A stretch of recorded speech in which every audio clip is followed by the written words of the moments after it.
Hello everybody, welcome to the Chicago Burlington and Quincy Railroad and the Chicago and Northwestern Railway in Wyoming. Today is March 3rd, 2025, and this is Layout Update number 64. I'm Mark Pruitt, Accounts Payable Clerk. February was a real mixed bag of activity on the layout, with completion of repairs to the Doodlebug, correction of a track problem at the main west switch in Casper, the addition of a new locomotive, just a tiny bit of work on scenery around Powder River, and installation of the Crown Cork Seal spur in Worland. I also went on a tour of the Wyoming Sugar Company, formerly the Holly Sugar Plant in Worland, arranged by my good friend Dave. That was a real high point of the year. Right after last month's update, I got to work replacing the cracked gears on the Doodlebug. Using my Northwest Shortline gear puller, I removed one wheel from the axle, then the gear itself.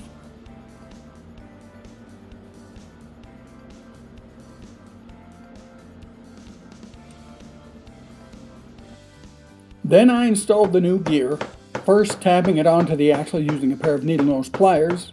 That was because I was too lazy to get up and get the tack hammer. Then I used the gear puller to push it farther onto the shaft. I measured the location of the gear on the axle against the position of the old gear, then used the gear puller again to adjust its position. I reinstalled the removed wheel by hand and made sure it was engaged. Finally, I test fit it in the power truck housing. Then I did the other axle. I reassembled the Doodlebug and gave it a test run. It seemed to work great. Then I increased the speed. The gearbox started screaming like a banshee. It was really loud. I wish I could let you hear it, but music was playing in the background and I don't need a copyright complaint, so you'll just have to take my word for it. I had to tear the Doodlebug down again. This time I tore the power truck down completely. As I half suspected, the gearbox was packed with lubricant, in this case half petrified heavy grease. Believe it or not, the other half of the housing, which I neglected to photograph, was even more packed. I'm amazed the Doodlebug ran at all. I cleaned all the grease off everything, then began reassembly of the power truck. I applied dabs of Labelle 106 grease to the gears and worm, and small amounts of Labelle 108 oil to the gear axles and worm shaft bearings. After reassembling the Doodlebug yet again, I did another test run. Smooth and no more screaming. I wish I'd checked the power draw before and after cleaning up the power truck. I'll bet it draws a lot less current now than it did before. The thing still sounds a bit like it's grinding coffee beans, but I think that's just the result of a very loose tolerance gearbox. The Doodlebug runs, and it runs pretty well. That's good enough. When I was talking about the era change on the layout last month, I showed this clip of a 210-2 being re-railed. This was at the west switch off the main line at Casper. As it turns out, both of my 210-2s do this here every time. The funny part is, no other locos have a problem. The 210-2s generally don't run west past Casper. They just run from east staging to Casper and back. Still, I don't recall having this problem with them in the past, and I have run one of them around the layout a few times. I ballasted this area back in November, so I'm wondering if the track twisted just a tiny bit when I applied the alcohol and/or glue to the ballast. Whatever the cause, I had a problem I needed to fix. I won't go into details here because I posted a video a couple weeks ago showing exactly how I figured out what the problem was and how I fixed it. The link to that video is in the description. If you watch these locos real close, especially the motion of the trailing trucks relative to the fireboxes, you can see that the locos bounce around a bit as they roll over the area. Everything stays on the track, so for now it's good enough. Still, this bugs me enough that someday I'm going to come back and relay the track in this area to try and smooth this out. Last month I reported that I bought a Proto 2000 SD7 off eBay to go with the SD9 I added to the layout. The internal workings of this loco are, not unsurprisingly, nearly identical to the SD9, so the steps to get it ready for the layout were pretty much the same. After a couple of hours spent cutting away part of the forward weight and fitting in the decoder, then cleaning, checking, and re-lubing the gear trains, the loco was ready for the layout. In the middle of February, we had an operating session at the club, so after I speed matched the locos, I took the opportunity to run them together there. They performed well, handling a long train easily on the layout's grades. After the session, back home I put together a train longer than anything that will be running during operating sessions, stuck the two diesels on the front end, and sent the train on a tour of the layout. The locomotives handled the train with ease across the entire layout, even when running up the helix where the 210-2 struggled.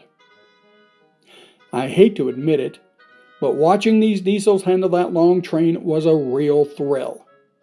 If it weren't for wanting to keep the war years within my modeled era, I'd make the additional shift to model the 1945 to 1960 years and dieselize completely.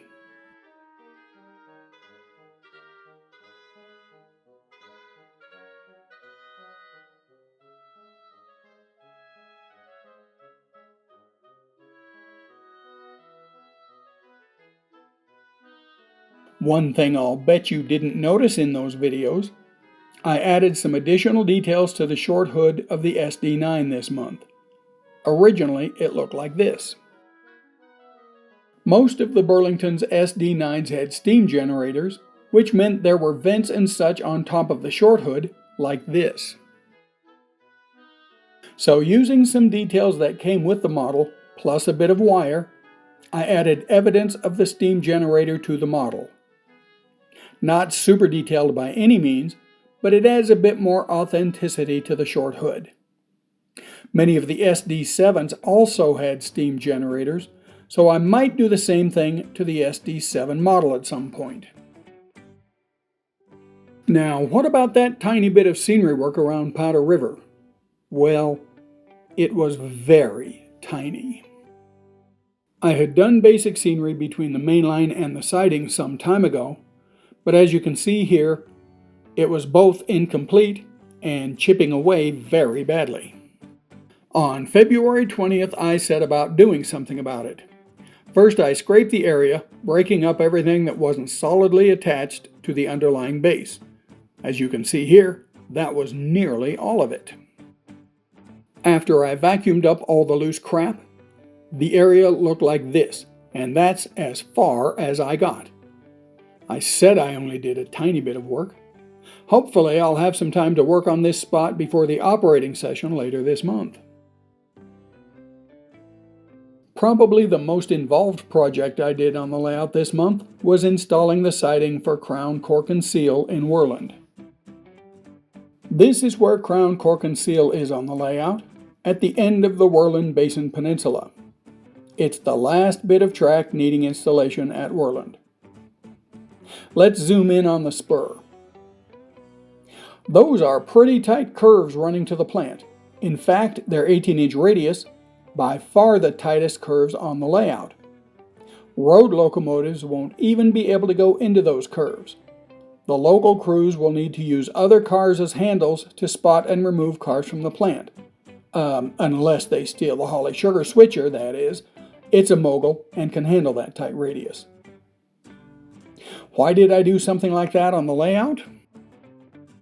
because that's the way that spur looks on the prototype. I've no idea why, but there it is. The orientation of the spur is different on the layout than on the prototype, but I kept the sharply curving trackage in the spur. By February 25th, I thought I had the subroad bed installation finished for this spot. Seemed to take a lot of supporting structure for this 4 square foot bit of plywood.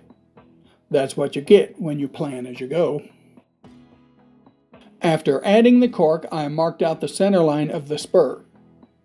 I wasn't happy with how it flowed, so I added a bit more subroad bed so I could change the path a bit. By February 27th, the roadbed was complete and the new track center line marked. The last day of February, I laid the spur. It isn't wired yet. A stiff neck and preparations to teach a class on video editing at Casper College this month have conspired to keep me away from the layout the last few days. The spur should be wired in the next day or two. I added 3 new cars to the layout this month. This GN stock car, and these 2 Conoco tank cars. They're Proto 2000 kits. Now we come to the big event of the month, the tour Dave and I took of the Wyoming Sugar Company plant in Worland, Wyoming. This particular shot is outside the plant in 1995 when it was still owned by Holly Sugar Company. This was quite a comprehensive tour. We went through the entire plant, and I took over 120 photos and video clips over 3 hours. I may put together a video about the tour, so I'm not going to go into a lot of detail here. I'll just cover some of the highlights. The facility supervisor, Bill Cumpy, gave us the tour. Bill is responsible for keeping all the equipment in the plant functioning during the day-to-day operations. He knows everything there is to know about the plant and how it works. We started in the main office, but headed outside almost right away. These are the giant silos that store the sugar after it's processed. The plant runs flat out, processing the beets into refined sugar and molasses from October into early summer. Finished sugar is stored in these silos and shipped out all year round. This is the bulk loading area. Anywhere from 125,000 to 190,000 pounds of sugar are loaded into covered hoppers in this indoor loading facility. 50-pound bags of sugar are also shipped from another nearby area. This trackmobile is used to move the rail cars around the plant. This flume floats the sugar beets from the unloading area to the processing facilities via flowing water. It's been in place for nearly 100 years. We're looking at the unloading rack. This short clip shows how a hopper truck unloads the beets. They drop down the funnels into the flume. There are giant piles of beets all over the place. The truck in the distance drives in a big loop all day, starting at a beet pile where those large front end loaders load the beets into the truck. The truck then drives up onto the unloading rack where it drops the beets into the funnels. It then goes back to the piles for another load.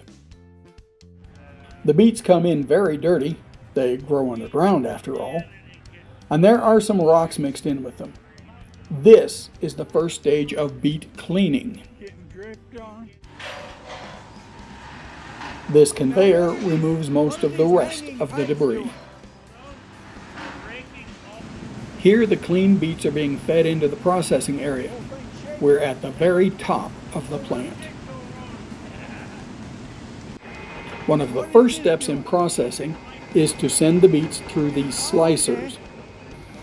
The blades on these slicers are very sharp and would be utterly destroyed by any rocks or other hard debris. Even mud and dirt would quickly dull the blades. That's why the beets are so thoroughly cleaned before they enter the processing flow.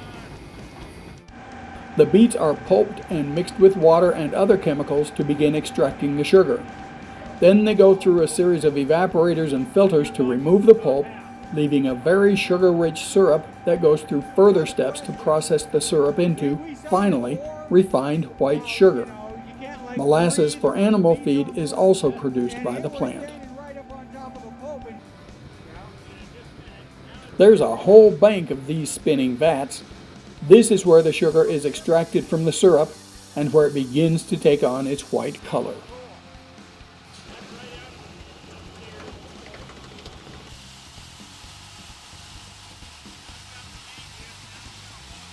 Nearly all the processing equipment can be monitored and controlled by computers from workstations like this, scattered throughout the plant. Syrup composition and processing steps can be modified from these computers. The machine behind the ladder is a brand new bag loader. It's not even online yet. This machine will load the 50-pound bags of sugar. Now we're in the shipping room. Here the big bags of sugar are palletized by this robot and set on these racks to await shipping. The racks are almost empty right now because the new bagging machine isn't running yet. At this point we're underneath one of the giant sugar silos. Everything here has a ghostly white look because it gets covered with sugar dust when the sugar is being moved through these covered troughs. And that was pretty much the end of the tour. My very sincere thanks to Bill and to Wyoming Sugar Company. I have a much better idea now how to build some parts of the plant when I get around to constructing the model. And so we come to the end of another update. In March, I'll finally finish scenicking that space between the tracks at Powder River and maybe try to work a bit farther west from there. I'm also going to begin construction of a few more tank cars. Prepping for and hosting the operating session on the 25th will take a bit of time, so with that and with the video editing course I'll be teaching all month, I'm not sure how much more I'll get done. Check back April 3rd to find out. Thanks for watching, everyone.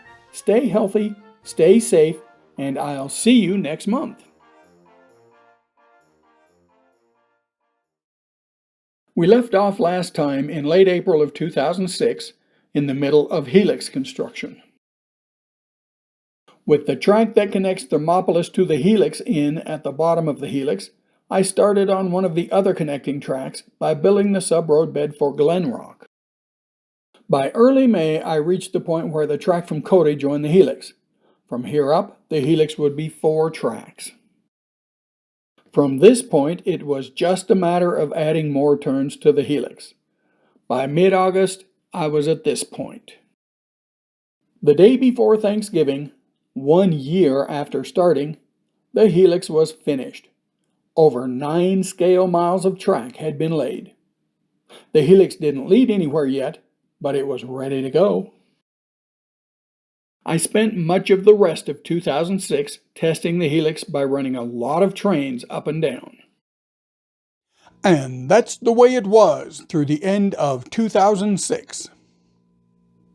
Thank you and good night from all of us at CB&Q News.